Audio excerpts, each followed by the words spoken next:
জাতীয় সংসদে বক্তব্য রাখছেন প্রধানমন্ত্রী তারেক রহমান। সরাসরি চলে যাচ্ছি সেখানে। মাননীয় স্পিকার, জলবায়ু পরিবর্তনের প্রভাব মোকাবেলায় ক্লাইমেট স্মার্ট কৃষি বাস্তবায়ন করার পরিকল্পনা রয়েছে বর্তমান সরকারের।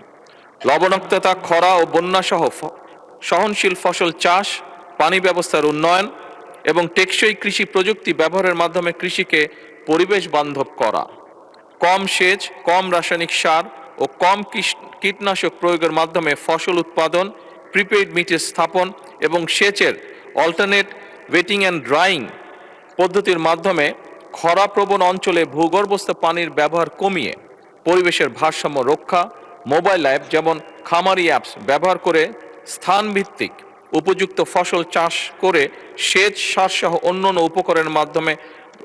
উপকরণের সর্বোত্তম ব্যবহার, প্রিসিশন এগ্রিকালচার ইত্যাদির জন্য উদ্যোগ গ্রহণ করা হচ্ছে। মাননীয় স্পিকার, ধন্যবাদ।